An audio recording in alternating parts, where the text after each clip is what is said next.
Dans cette vidéo, on va parler de l'UFC 228 où Darren Till va affronter le champion en titre Tyron Woodley. Intro!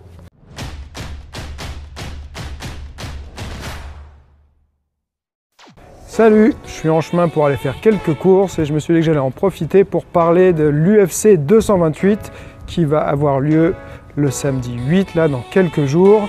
On a un très beau combat qui nous attend où Darren Till, la star montante anglaise de l'UFC, va affronter le champion en titre Tyron Woodley qui revient après un petit temps, on va dire, d'arrêt lié à une blessure.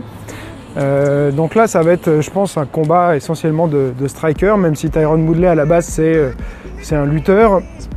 Il utilise assez peu sa lutte et il est vraiment il a gardé le côté explosif de la lutte, donc qu'il a réussi à transférer dans sa boxe pied-point. Il a vraiment le KO punch, quand il touche il fait très très mal. Il avait fait deux combats qui n'ont pas plu beaucoup aux gens contre Wonderboy Thompson. Les gens ont trouvé un petit peu chiant, moi je les ai pas trouvés chiants, c'était des combats très techniques parce que Thompson il est très difficile à combattre et on peut pas faire n'importe quoi, et donc forcément la stratégie qu'il avait mis en place, qui était une bonne stratégie, n'était pas très spectaculaire pour les gens. Et donc ça n'a pas plu, mais ça reste quand même un très grand champion, Tyron Woodley, même si moi, personnellement, il ne me fait pas triper plus que ça, c'est-à-dire qu'il a les super qualités physiques, sa boxe est bien, tout ça, mais je pense que c'est plus au niveau de sa personnalité. Je trouve qu'il n'a pas un gros charisme, contrairement à Darren Till, au final on connaît depuis pas très longtemps, mais qui est une star montante et qui est assez, je trouve, charismatique, qui a une base de Muay Thai et qui est bien adapté au MMA. Et puis il a un style très détendu, il fait vraiment très à l'aise dans la cage quand il combat.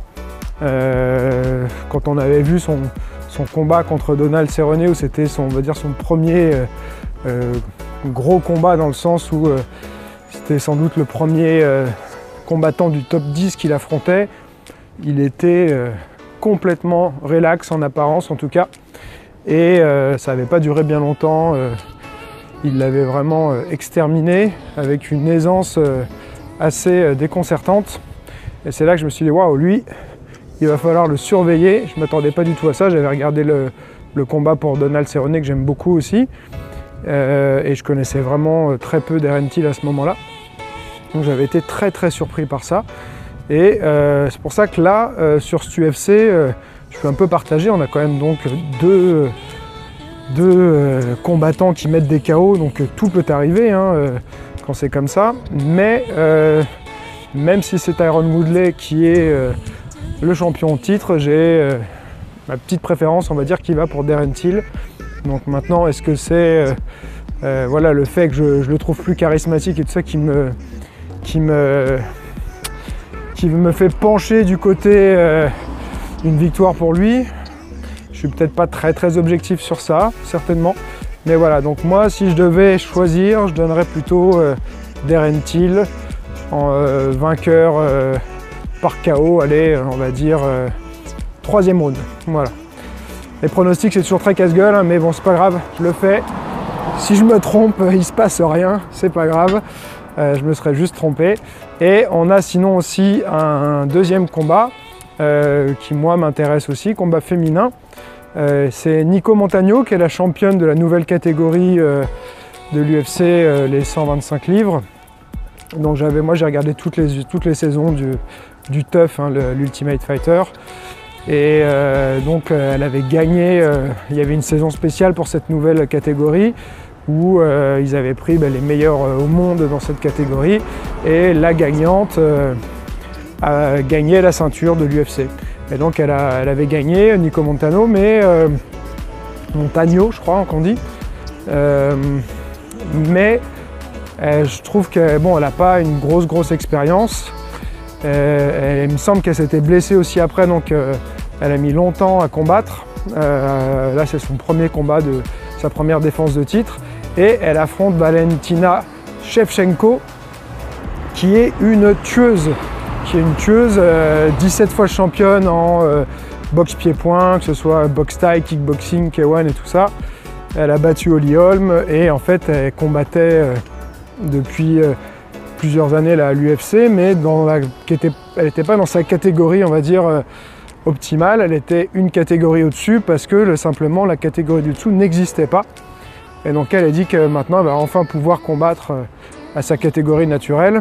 Et d'ailleurs le dernier combat qu'elle a fait, qui était son premier combat à l'UFC dans cette catégorie, elle a massacré complètement la fille en face, je ne me rappelle plus son nom. Mais ça avait été un massacre même où je crois qu'il y avait pas mal de gens qui avaient trouvé que l'arbitre aurait pu arrêter le combat un peu plus tôt. Parce que la combattante en face était un petit peu trop, on va dire, résistante pour son bien-être. Et c'était vraiment pas beau à voir à la fin, donc c'était un vrai massacre.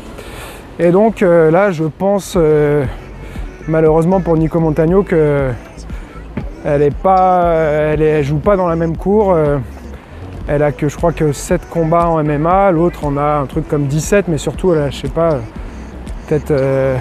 alors je vais peut-être dire n'importe quoi, mais peut-être pas loin d'une centaine de combats en boxe pied-point.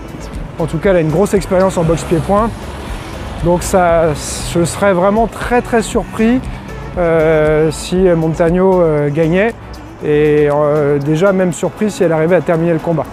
Voilà, donc je vois une victoire de Shevchenko, je ne saurais pas dire comment, parce qu'elle est assez complète, même si sa spécialité c'est plus le pied-point. Elle a gagné par soumission. Elle a même des fois battu des spécialistes du sol par soumission, donc elle peut vraiment gagner de toutes les manières.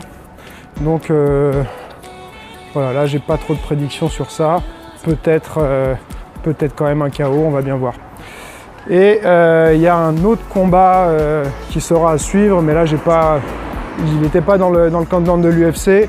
J'ai pas plus d'infos que ça, mais c'est un combattant qui est à suivre. C'est Zabit Magomed Sharipov, je crois. Un nom qui est pas facile à dire en tout cas. Zabit, on va dire. Et lui est super prometteur aussi. Donc il faudra regarder ce combat-là. Et puis on pourra faire un petit débrief peut-être lundi après les combats. Allez, écoute, dis-moi ce que tu vois toi comme victoire au niveau du combat, de ces 2 ou 3 combats-là. Et puis n'oublie pas, celui qui croit savoir n'apprend plus. Alors garde l'esprit ouvert.